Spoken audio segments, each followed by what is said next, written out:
Independence Day! Yes! Araw ng kalayaan.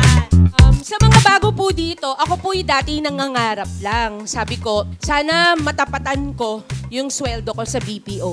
And my goal is 1 million a month. Noong ako'y nagtrabaho sa call center, it took me 16 years to get to the salary of 250k net. So sabi ko, tuloy lang. Hindi ako titigil hanggat hindi ko maabot yung pangarap ko na 1 million a month dito sa iFern.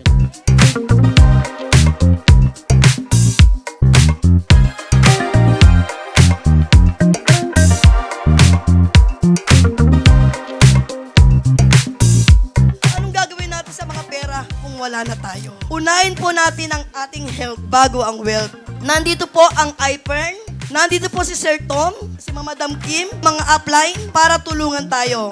Both in health and in wealth. Thank you, Lord. Sa pagkakataon to, masasabi kong free na po ako sa insulin injection.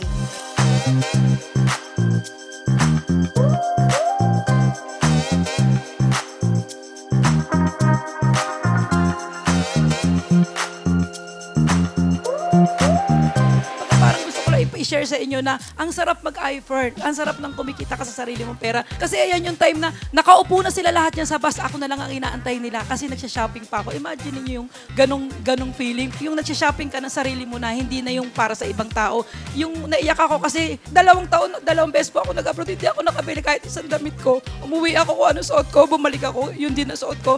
Dito po sabi ng mga anak ko, mabilin mo lahat ng gusto mo.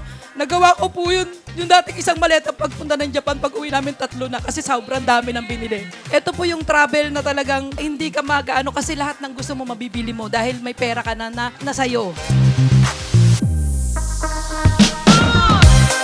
The secret to becoming rich, no, is continuous learning and application of what you learn.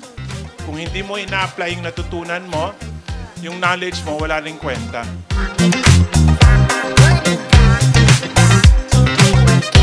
So today is the most important day all the time. Huwag iiyakan yung nakaraan at huwag puro plano sa kinabukasan.